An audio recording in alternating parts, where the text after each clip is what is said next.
Sir ఇంకొకటి ఏంటంటే sir మనం ఒకసారి చూస్తే ఇక్కడ ఈరోజు కొన్ని వ్యాఖ్యలు మనం చూస్తే అంతకుముందు మోడీ గారు మాట్లాడారు. తెలంగాణ రాష్ట్రం ఏర్పడటాన్ని అంటే బిడ్డని చంపి తల్లిని వేరు చేశారు, తల్లిని చంపి బిడ్డని వేరు చేశారు అన్న డైలాగు ఒకటి మాట్లాడాడు. బీజేపీ ఎంపీ తేజస్వి సూర్య మాట్లాడారు. తెలంగాణని దేశ విభజన, పాకిస్తాన్ విభజనతో పోల్చారని చెప్పి కూడా మాటలు దాన్ని కూడా చాలా వైలెంట్గా మాట్లాడుతున్నారు. మొదటి నుండి మీరు ఈ మాట మీద దయచేసి చర్చ ఎక్కువ చేయవద్దు. వాళ్ళు చాలా ఉద్దేశపూర్వకంగానే ఒక చర్చ రేకెత్తించి మెయిన్ చర్చ నుండి దారి తప్పిస్తారు. డివేట్ చేయడానికి డిబేటింగ్ పాలిటిక్స్ దారి మళ్లింపు రాజకీయాలు అంటారు. ఎందుకంటే అసలు తెలంగాణ ఉద్యమం మొదలుపెట్టింది బీజేపీ. చాలామంది అది మర్చిపోయి ఉంటారు. కాకినాడ సమావేశంలో 1 ఓటు 2 రాష్ట్రాలని చెప్పింది. అప్పటికి కాంగ్రెస్ కానీ కేసీఆర్ కానీ పుట్టలేదు. ఇప్పటికి అవునా? కాకినాడ సమావేశంలో 92 ఆ ప్రాంతంలో బీజేపీ జాతీయ కార్యవర్గ సమావేశం జరిగింది. దాంట్లోనే వాళ్ళు 1 ఓటు 2 రాష్ట్రాలని స్లోగన్ ఇచ్చారు. తర్వాత మిగతా వాళ్ళు పట్టించుకున్నారు, ఏదో జరిగింది. అది ఒక టైంలో వచ్చింది. అది రెండో విషయం. పెట్టినప్పుడు ఆ రోజు సభలో బీజేపీ వాళ్ళు ఉన్నారుగా, వాళ్ళు బలపరిచారు కదా. చిన్నమ్మ కూడా ఉందిగా, చిన్నమ్మ ఉంది, వగరా అందరూ ఉన్నారు దాంట్లో. చిన్నమ్మ ఇప్పుడు కాంగ్రెస్లో ఉందిలేండి. సుష్మా స్వరాజ్ ఉంది. సరే, వాళ్ళందరూ సభలో ఉన్నారు. వాళ్ళందరూ కూడా వాళ్ళు గట్టిగా సపోర్ట్ చేశారు. వెంకయ్యనాయుడు ఉన్నారు కదా. అవునండి, జరిగిపోవాల్సిందే కాదు, మీ డిమాండ్స్ అడగండి అనే మాట చెప్పింది కూడా వెంకయ్యనాయుడు గారు ఆ రోజు. ఎలాగ విడిపోద్ది ఆంధ్ర ప్రాంతం వాళ్ళు ఇదన్నా చూసుకుంటారా ఒక డిమాండ్స్ పెట్టుకుంటే చిరంజీవి గారు మాట్లాడారు ఆ రోజు. చిరంజీవి గారు చాలా ఎక్కువసేపు మాట్లాడారు ఆ రోజు. ఇవన్నీ వాళ్ళే చేస్తారు. వాళ్ళు మళ్ళీ తింటే గొడవగా మారుస్తారు. ఈ గొడవ పెంచాలనేది వాడు ఉద్దేశం. ఈ గొడవలు ఉండి ఇది మార్చిపోవాలని చెప్పేసి అదొక యాటిట్యూడ్. పాకిస్తాన్తో పోల్చేటువంటి అర్థం లేకుండా దాన్ని, అంతే కదా. ఏ విధంగా కూడా కాదు. నిజంగా సరే, ఒక రాష్ట్రంకి డివిజన్ అనేది పెద్ద, అది దేశ విభజనకి దీనికి తేడా ఉండదు. 100 సార్లు కేసీఆర్ చెప్పేవాడు ఆయన. డిపోజిషన్ కాదు అంటే మీ సభ్యులు మీ ఆస్తులతో పాటు వెళ్ళిపోవడం లేదు, విభజన మాత్రం కోరుతున్నాం అని చాలా క్లారిటీ ఇచ్చేవారు. కొన్ని దేశాలు విడిపోయినప్పుడు వాళ్ళందరినీ పంపించేస్తారు, వాళ్ళ ఆస్తులను లాగేసుకుంటారు. ఇవి జరుగుతాయి. ఇవి ఇక్కడేం జరగలేదు కదా. వాళ్ళ ఆస్తులే వాళ్ళలాగానే ఉంటాయి. అదేం మార్పు రాదు కదా. తెలంగాణ అది 2 రాష్ట్రాలు అయినాయి అంతే. చాలాసార్లు అయినాయి. అట్లాగే మనం కూడా తమిళనాడు నుండి విడిపోయి వేరే రాష్ట్రం అయ్యాము. అంతే, ఆంధ్ర రాష్ట్రం అయింది కదా అప్పట్లో. అట్లాగే అయింది. ఆంధ్ర రాష్ట్రం మళ్ళీ ఆంధ్ర కలిసింది, అక్కడ విడిపోయింది, ఇక్కడ కలిసింది, ఇక మళ్ళీ ఇక్కడ విడిపోయింది. ఆయన కూడా అనేవాడు, ఇది ఆల్రెడీ ఒకసారి కొంతకాలం ఫామ్ అయినటువంటి రాష్ట్రమే. 5 ఏళ్ళు పైన రాష్ట్రం నడిచింది కదా. హైదరాబాద్ స్టేట్ అనేవారు కదా దానికి. బురుగుల రామకృష్ణరావు గారు దానికి ముఖ్యమంత్రిగా ఉన్నారు. సేమ్ థింగ్ మళ్ళీ చేసాము అనుకున్నాం. పాకిస్తాన్తో పోలికే ఉండి ఒక డీవియేషన్ పాలిటిక్స్ ఇవన్నీ కూడా. దాని మీద మీరంతా చర్చ చేయడం, దానిలో కావాలని చెప్పేసి జి కిషన్ రెడ్డికి క్షమాపణ చెప్పడం. తప్పే జరిగింది. రాత్రి కూడా పిలిపించి హోమ్ మినిస్టర్ గారు ఆయన మాట్లాడారు. అది ఇదంతా ఏంటి, ఈ చర్చ దీని మీద వెళ్తుంది. కానీ డీలిమిటేషన్ చర్చ పాస్ అయిపోద్ది అక్కడ. ఇది ఒక రాజకీయం. ఇది ఎంత ఇది ఒక ప్లానెడ్ రాజకీయం, స్టేజ్ మేనేజ్డ్ రాజకీయం. నువ్వు ఇలా మాట్లాడు, ఆమె అలా మాట్లాడితే ఈయన ఇలా మాట్లాడుతూ చర్చ దీని మీద జరుగుతుంటుంది. ఈ లోపల పాస్ అవుతుంది బిల్. అది సార్. బీజేపీ ఒకటే చెప్తుంది అంటే మహిళలను ఇంకా వంటింట్లోనే ఉంచుదామా అంటే ఏంటి మీ అభ్యంతరాలు ఏంటి? మహిళలకు మేము సాధికారత లేకపోతే మీకు 33% రిజర్వేషన్ అంతకుముందు ఎప్పుడో జరిగితే ఇప్పుడు దాకా మీరు తీసుకురాలేని పరిస్థితి, మీరు చేయలేని పని మేము చేస్తే దగ్గరగా మహిళలను మేము పార్లమెంట్లోకి తీసుకొస్తుంటే నాకు తెలిసి మహిళలకి రిజర్వేషన్ ఇస్తానంటే అపోజ్ చేసిన పార్టీ ఏమీ లేదు అక్కడ.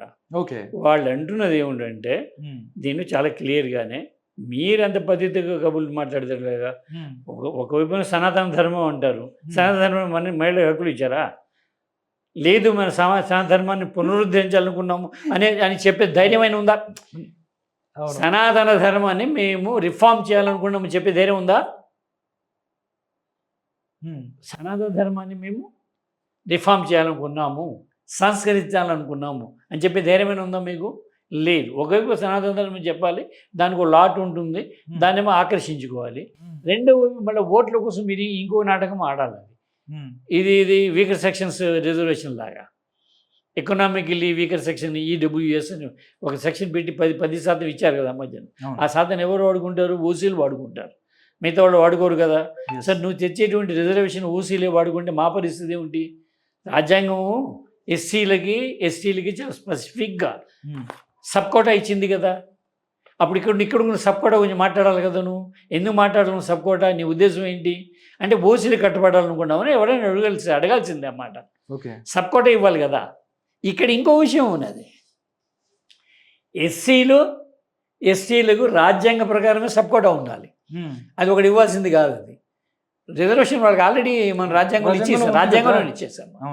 ఎస్సీలకి ఎస్టీలకి, బీసీలకి ఇవ్వలేదు మనం, మళ్ళీ రిజర్వేషన్ లేదు. కానీ బీసీలు అడుగుతారు కదా, మేము 40% ఉన్నాం కదా, 40 35 ఏదో పర్సెంటేజ్ మేము ఉన్నాం కదా, మా కోటా ఏమవుద్ది? ఈ విషయాన్ని చట్టంలో చెప్పకపోతే ఏమవుద్ది? ఆ ఏరియాని ఓసీలు ఫిలప్ చేస్తారు కదా. సో అది ఆ మేరకు మేము నష్టం కదా అనుకుంటాం. సరే వీళ్ళందరూ మాట్లాడి ఇంకో జాతి ఒకటి ఉంటుంది, అది ముస్లింలు. అక్కడ మా రాజ్యాంగంలో రాజకీయ అధికారం లేదు వాళ్ళకి, సపోర్ట్ లేదు, దాంట్లో లేదు. ఇక్కడ ఉండేది అవకాశం లేదనుకోండి. అప్పుడు మొత్తం ఈ లాట్ అంతా హిందువులదే అవుద్ది. 33% మహిళలకు నువ్వు ఇవ్వాలనుకుంది ఎవరికి ఇస్తున్నావు ఇప్పుడు? ముస్లిమ్స్ కాకుండా, క్రైస్తవులు కాకుండా, మిగతా వాళ్ళు కాకుండా హిందువులకు ఇవ్వాలనుకుంటున్నాను. సో రిలీజియస్గా వెళ్ళాలనుకుంటాను. రిలీజియస్గా వెళ్ళాలనుకున్నప్పుడు రాజ్యాంగ వ్యతిరేకం అవుతావు నువ్వు. కానీ దాన్ని దాచిపెట్టడం కోసం 100 మాటలు మాట్లాడతాం. మిగతా విషయాలు మొత్తం భారతదేశంలో ఒకే ఒక్క చోట మాత్రమే బీజేపీ ఒక ముస్లిం అభ్యర్థికి ఎంపీగా సీట్ ఇచ్చింది. అది కూడా అక్కడ లక్షద్వీపుల్లో. అక్కడ ఇవ్వక తప్పదు కాబట్టి, అక్కడ ముస్లింలే ఉన్నారు కాబట్టి 95% 100% అంతా వాళ్ళకి. అక్కడ క్యాండిడేట్ ఎవరిని పెట్టాలనుకుంటే ముస్లింకి ఇవ్వాలి కాబట్టి అది తప్ప ఇంకెక్కడ ఇవ్వలేదు. ఎక్కడ కూడా ఒక్క సీట్ కూడా. అంటే ఏంటిది? మత వివక్ష కదా. మత విషయం ఎంత అవుట్రైట్గా నువ్వు పాటించవు. చెప్పగా రాజ్యాంగం గురించి మళ్ళీ మీరే మాట్లాడతారా? రాజ్యాంగం ఇంక్లూజివ్నెస్ కోసం 100 సార్లు చెప్పింది. సోషల్ డెమోక్రసీ లేకుండా డెమోక్రసీ బతకదు అని 100 సార్లు చెప్పాడు ఆయన. సోషల్ డెమోక్రసీ లేకుండా ఎలాగది? అంటే డబ్బున్న వాళ్ళు ఖర్చు పెట్టేసి అందరూ గెలిచేస్తుంటే అది డెమోక్రసీ అయిపోద్దా? Different people, different section, different voice రావడం కోసం కదా ఇది ప్రజాస్వామిక పార్లమెంటరీ ప్రజాస్వామిక ఎన్నికల విధానం వచ్చింది. కాకుండా అందరూ ఒకే కమ్యూనిటీ నుండి వచ్చేస్తారా? వచ్చేసి ఇంకే ప్రజాస్వామ్యం అవుతుంది కాదు కదా. ఆ మాట అడుగుతున్నారు. ఓకే, అది రైట్ కూడా అనుకున్నాను. బీసీలు అడిగే హక్కు ఉన్నది, బీసీలు అడగాలి. ఎస్సీలు అడుగుతారు ఎలాగోను, ఎస్టీలు ఎలాగో అడుగుతారు. కాన్స్టిట్యూషన్ మూలంలోనే ఉంది అది మాకు. ఆ 6% ఆ 14% ఇమ్మని అడుగుతారు. బీసీలతో ప్రాబ్లం వస్తుంది అనుకుంటాను నేను. అపోజ్ గట్టిగానే వాళ్ళు పెద్ద శాతం కూడా బీసీలు. ఓకే, వాళ్ళు కూడాను.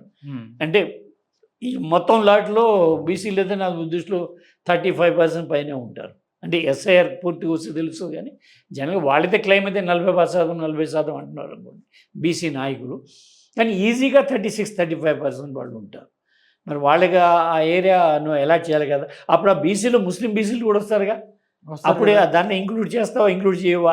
అది కూడా చెప్పాలిగా. అంతే కదా. ఇది చెప్పకుండా 30% అనుకూలమా వ్యతిరేకమా? ఇదే మాటలు నువ్వు చెప్పాలి క్లారిటీగా. నువ్వు డీటెయిల్ ప్రాజెక్ట్ రిపోర్ట్ పెట్టాలి. అప్పుడు భారతదేశ జనాభాలో వీళ్ళు ఇంతంత శాతము, ఈ 30% 33% మహిళలకు ఇచ్చేది ఇలాగా మేము సబ్ కోటా చేస్తామని చెప్పాలి. నువ్వు సబ్ కోటా చేయవు, పైగా మహిళలకి చేస్తావంటే మీరు వ్యతిరేకంగా మాట్లాడతావా? ఇది రాజకీయ డ్రామా చేయటం ఎలాగా? నువ్వు నిజాయితీగా పనిచేయండి. Okay sir, BJP Kishan Reddy చెప్తున్నారు 2029లో మేము ఏదైతే ఉన్నాయో డీలిమిటేషన్ ఏదైతే ఉందో దాంతోనే మేము వెళ్తామని చెప్తున్నారు. చాలామంది ఏంటంటే వాళ్ళు చెప్పే మాట ఒక్క దెబ్బకే మొత్తం అంతా ప్రతిపక్షాలను జీరో చేయాలి, 29లో అధికారంలోకి రావాలి అన్న ఏదైతే ఓట్ల రాజకీయమే, ఇది అధికారం కోసం చేస్తుంది తప్ప ఈ డ్రామా తప్ప మిగతాది ఏం లేదని వాళ్ళు చాలామంది చాలా అమాయకంగా ఏమంటుంటారంటే మోడీ గారు అమిత్ షా గారు కలిసి ప్రతిదీ అమ్మేశారు అంటుంటారు. కానీ నాకు తెలిసి వారు చాలా కొన్నవి కూడా ఉన్నాయి. కొన్ని ఎలక్షన్ కమిషన్ని వాళ్ళు కొనేశారు, సుప్రీంకోర్టుని కొనేశారు. కుక్కల గురించి పట్టించుకుంటుంది సుప్రీంకోర్టు, మనుషుల గురించి పట్టించుకోదా? పట్టించుకో. ఒక 100 మంది అబ్బాయిల్ని లైంగిక వేధింపులు చేసిన బాబా గారు కేసు బయటకు వచ్చింది. సుమోటోగా కేసు సుప్రీంకోర్టు పట్టించుకోవచ్చుగా, పట్టించుకుంటుందా? హాస్పిటల్లో మందులు లేకో మరో లేకో సడన్గా పిల్లలు చచ్చిపోయిన సన్నివేశాలు బయటకు వస్తుంటాయి. సుమోటోగా పట్టించుకోవచ్చు కానీ నీకు ఉంది కదా అధికారం, పిలవచ్చు కదా హాస్పిటల్ సూపరింటెండెంట్ని. మీరు పట్టించుకోరు. కుక్కల గురించి పట్టించుకొని మేము సో సెన్సిటివ్ అని మధ్య మధ్యలో చెప్పడం కోసం ట్రై చేస్తుంటారు. మీరు గెలిచిన తర్వాత ఓడిన తర్వాత మీకు మీరు డెఫినెట్గా ఎంపీ సీటు, ఒక గవర్నరు ఏదో ఒకటి కావాలి మీకు. అది ఇలాంటి ఈ స్థాయిలో ఇలా రాజ్యాంగం రాసినప్పుడు పాపం అంబేద్కర్ ఆయన కూడా బ్యారిస్టరే. పాపం అందరూ కూడా బ్యారిస్టర్లు తనలాగే ఉంటాడని నమ్ముకొని సుప్రీంకోర్టు మీద అత్యధిక అధికారాలు ఇచ్చారు. భారత రాజ్యాంగం అత్యున్నత అధికారాలు తీసి సుప్రీంకోర్టుకి ఇచ్చారు. సుప్రీంకోర్టు చేసి ఇలా ఉంటాడు, ఇలా కూడా ఉంటారు, పొలిటీషియన్స్ ఉంటారని చెప్పలేము. నిన్న మొన్న పాపం ఆయన కేజ్రీవాల్ జడ్జిగా అన్నారు కదా, ఎన్నిసార్లు మీరు ఆర్ఎస్ఎస్ సంఘాలకు వెళ్ళారు, మీరు మీటింగ్ అటెండ్ అయ్యారు ఎన్నిసార్లు, మీరు ఆ స్థానంలో కూర్చుని నాకు న్యాయం జరుగుతుంది రాగే నేను అలా అనుకోను. Kejriwal supreme court on the floor of the supreme court అన్నాడు ఈ మాట జడ్జి గారు ముందే. మీరు ఈ మీటింగ్ అటెండ్ అయ్యారు ఆర్ఎస్ఎస్ తాలూకు అని, మీ దగ్గర నాకు న్యాయం జరుగుతుంది నేను ఎలా అనుకోను. కరెక్టేగా, ఇది స్థాయికి వచ్చేసింది. మనం ఏమనుకున్నామంటే వాడు కాస్త ఏదో కామ క్రోధ వగరాలు ఏమీ లేనటువంటి ఒక అతీతమైనటువంటి ఉంటాడు, నిష్కామ యోగిల్లా ఉంటారు సుప్రీంకోర్టులో అనుకుంటాం. మనకు అలా లేదు. అది పాపం సుప్రీంకోర్టు సీట్ వచ్చేటప్పుడు వాళ్ళు తెలుసు వాళ్ళకి. సుప్రీంకోర్టు చీఫ్ జస్టిస్ ఏ దశలో కూడాను 1 year కన్నా ఎక్కువ పని చేయలేడు. అంటే ఆ టైంలోనే వస్తారు వాళ్ళు. మన ఎన్వి రమణ గారు ఎక్కువ కాలం పనిచేసినట్టున్నారు. ఆయన ఒక 2 ఏళ్ళు అలాగే పనిచేస్తున్నారు. మిగతా వాళ్ళందరూ కూడా 6 నెలలు 1 year లోపే ఉంటాయి. అంటే ఆ చివరి దశలోనే అవుతారు వాళ్ళు. 60 ఏళ్ళు దగ్గర పడ్డప్పుడే వాళ్ళు అవుతారు. సో వాళ్ళకి అర్థమైపోద్ది ఈ సినిమా మంది 6 నెలల సినిమా ఇది, తర్వాత ఇంకో 5 ఏళ్ళ సినిమా ఒకటి పెట్టుకోవాలని అనుకుంటారు వాళ్ళు. అందుకే జాగ్రత్తగా ఉంటారు. జాగ్రత్తగా ఉంటారు. వాళ్ళు ఏం చేస్తారంటే గవర్నమెంట్కి అంతగా అవసరం లేని కేసుల్లో చాలా డెమోక్రటిక్గా మాట్లాడతారు. చాలా ఉపన్యాసాలు కూడా ఆ కేసుకి అంత సీన్ ఉండదు కానీ అంత ఉపన్యాసం ఇస్తారు వాళ్ళు. గిఫర్సన్ని వాళ్ళందరినీ తీసుకొస్తారా వచ్చి మాట్లాడేస్తారు. ఎక్కడో అమెరికా నుండి ఒక 20 ఏళ్ళు అదే 200 ఏళ్ళు 300 ఏళ్ళు వెనక్కి వెళ్ళిపోయి అసలు ధర్మపీఠం అంటే దాని గొప్ప మాట్లాడతారు ఆ కేసుల్లో. ఎక్కడ గవర్నమెంట్కి స్టేక్ లేని చోట. గవర్నమెంట్ అంటే మీరు కేవలం పార్టీ అనుకోకల్లా గవర్నమెంట్కి ఇష్టమైనటువంటి వాళ్ళు కూడా, అంటే ఆదానీలు అంబానీలు వగరాలు ఉంటారు, ఓ లాట్ ఉంటుంది కాదు. మీరు ఇంకో విషయం మర్చిపోరాంది ఏమంటే అన్నీ మనం ఆదానికి అంబానీకి కట్టుబట్టేస్తుంటే కార్పొరేట్లలో కూడా అసంతృప్తి రగులుతూ ఉంటుంది. That will come, one day will come.